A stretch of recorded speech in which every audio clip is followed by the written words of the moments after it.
Welcome to Hub City Homestead.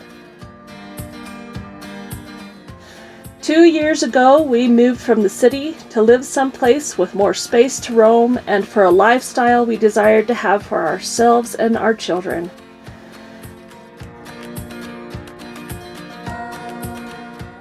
Since moving here, we have felt the pull to become more self-reliant and self-sufficient.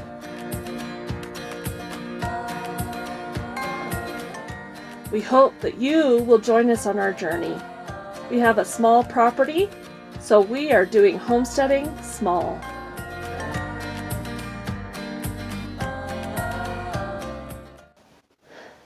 I don't know how you are, but when it's January and the sun is shining, I am excited. I am so ready for the warmer weather already. If we didn't need the water so bad here in Utah, I'd say it can snow from just after Thanksgiving until New Year's, and then I'm done. No more snow. It doesn't always work that way. So here we are. We're still getting ready. We're still anxious to get out and get growing. But I wanted to show you something that I put together the other day. So last May, I started ordering my first seeds for the 2021 garden. And actually, some of them I used in my 2020 garden, like the sunflowers. And I think I opened up some of the kale or the lettuce as well.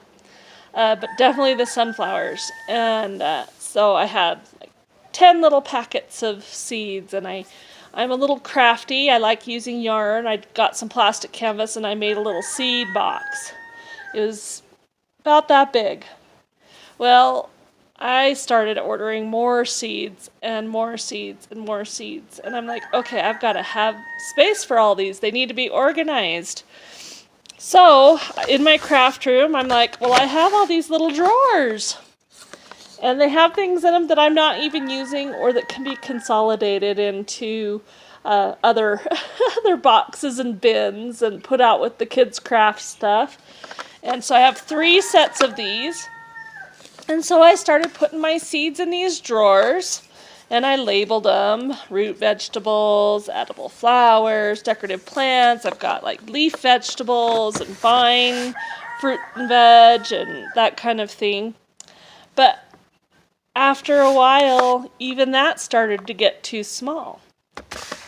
And I remember watching Justin Rhodes' show and seeing Rebecca Rhodes, and I know I saw somebody else. I think it was Bree from Art and Bree, and they had binders for their seeds.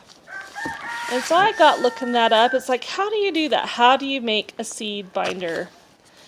And all they did is they would get the little sheet protectors that you would get for like a baseball card. And I'm like, I have some of those because we were going to do something with baseball card size trading cards last year and the kids never did it and I didn't follow through. And so I'm like, I had a whole folder full of these baseball card sized folders. And so as you can see, a lot of my vegetables or a lot of my seeds have come from the MI Gardener. And some of them, like this one, I've got some from Baker Creek as well. And so I started folding my little envelopes in half and sliding them in here. And I'm like, well, that looks so nice. You know, they all have MI Gardener here and what they are right there. And then I turn the page and look at how beautiful that is. You can see the picture of how all those leafy vegetables are supposed to look. This makes sense to me. This makes sense in a way that I can see it. I can just turn the page. I know that these are my leafy greens on these 2 pages. And then I have some more my herbs. And I've got them divided up herbs. And then I have more herbs. I have a lot of herbs.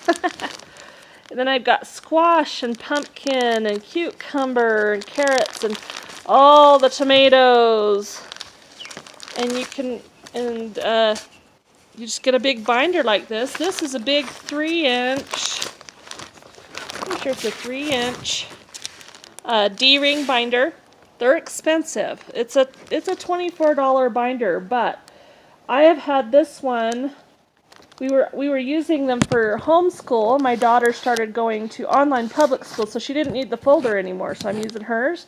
And we've had these for like 4 years, and they still look great. And then they have a little magnet here, and they stand up flat like that. And you can kind of see in the top, everything just sits in there really nicely. And as long as you don't flip it upside down, the top ones won't come out. So, and this is something, if you are one that puts seeds into refrigerator, this will slide into your refrigerator, kind of on one of your wider shelves, and it'll stand there really nice in the freezer, wherever you're keeping your seeds. So I love the idea, and I got it put together. I had been keeping my seeds organized on a spreadsheet.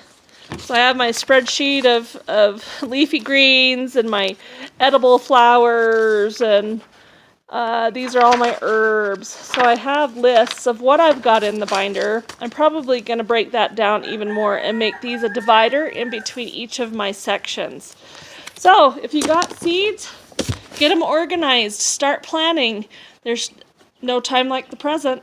It's something to look forward to. And honestly, mid-January, you can start checking your tools, start buying your tools for the spring, and get ready with what you need to get ready for.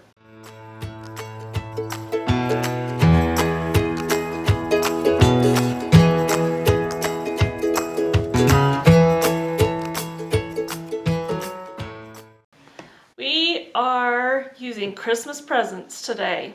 So for Christmas, I got a dehydrator.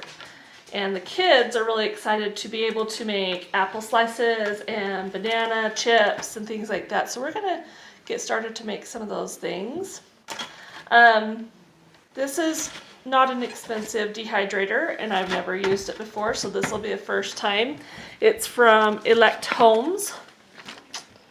So it's just one that I got off of Amazon, and I'm excited to get started using it. Now, another tool that's great if you're doing fruit, especially apples, any of the harder fruits like apples or pears, to slice up for these for apple chips and that kind of thing, is apple core slicer peeler. And some of you maybe have seen this before. Maybe your grandma had one. Put your apple on there, and we're going to show you how that gets used. So these apples have been sitting on our counter for a little while. They're getting pretty soft. So there's these 3 prongs. You want to take this end of your apple and push it on there. And Kaylee, you want to come and turn that for me? Yeah. And then you enlist a little person to come and turn that for you. So as it gets to this point, the peeler, hang on, let's make that a little bit tighter. The peeler will start to peel the apple, and then eventually we get to the core part, and that just, as you wind it in there, cores it, and there's also a slicer on there that slices it into our slices. So satisfying. Just like that. So satisfying. And it pulls off. I want to do the next one. Yeah, you can do the next one. And you end up with apple ring. Ooh, I like those. Okay? I want to try a piece. So the next thing we're going to do now that we have them sliced is we don't want these to go brown while they're drying.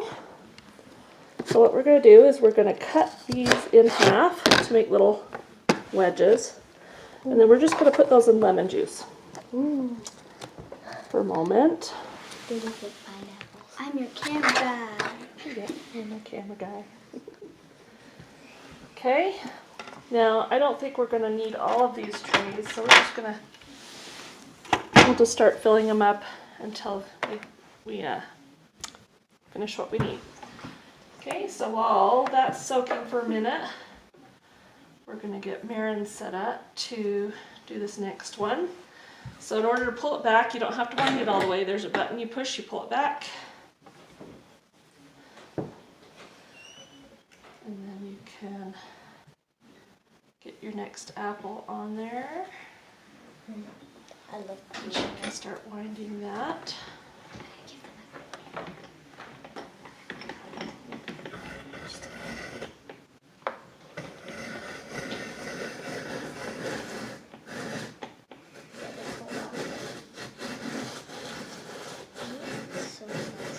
This little peeler, slicer, hang on.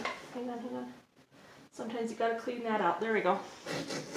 It's really handy if you're cutting up apples for pie or like an apple crisp or anything that you're using your apples for. It's a great way to get them cut up.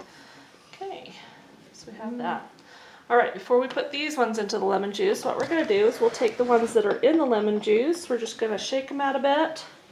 Ooh, And we're going to set them into the dehydrator. Oh, I want to do that. I feel weird. So, Do that. okay, slide it this way They smell really good. and get them as close as you can without touching. Okay? So we're going to put them in as close as we can without having them touch. They smell good. Yeah, they do. They smell like lemon. Lemons. Lemon apples. Lemon Lemon apples. apples. They sort of smell like. They feel like they feel like they smell like lemons and feel like apples. And they sort of look like pineapple slices. Yes. Pineapple, lemon, apples. Okay, so that's one level. Oops, sorry. Oh, We'll get the second. sour. Well, it is straight lemon juice. Okay. I and didn't then- really taste the sour because they ripped it off.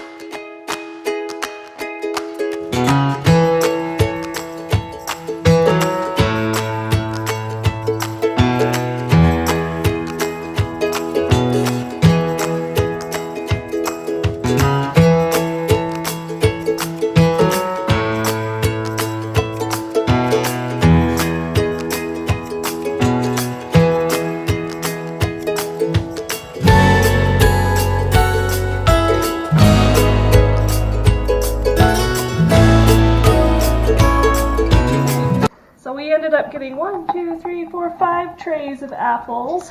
And now we put the lid on. Put our lid on. We plug it in. To the plug. And then we set our time. Apples, 112 degrees. So we've got to set our temperature. Temperature thing is right there.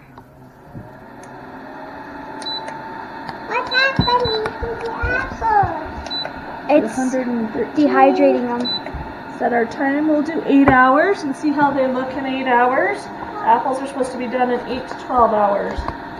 And it's just as simple as that to get your dehydrator going.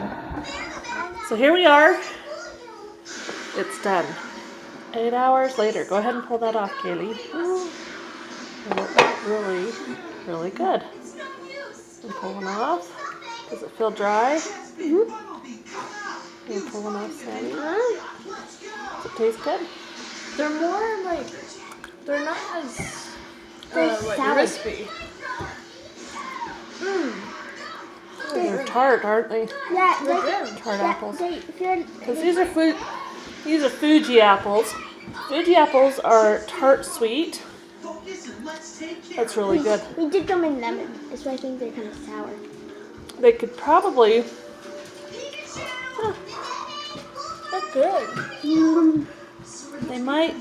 they could probably go for another 4 hours to go even a little drier, but I think these will be fine just the way they are. We'll get them pulled off, put into a baggie.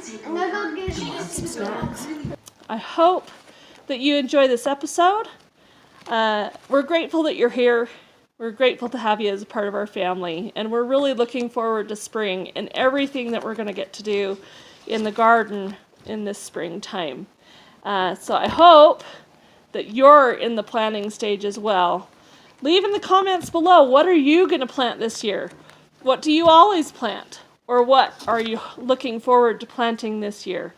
And we will see you later. Bye-bye.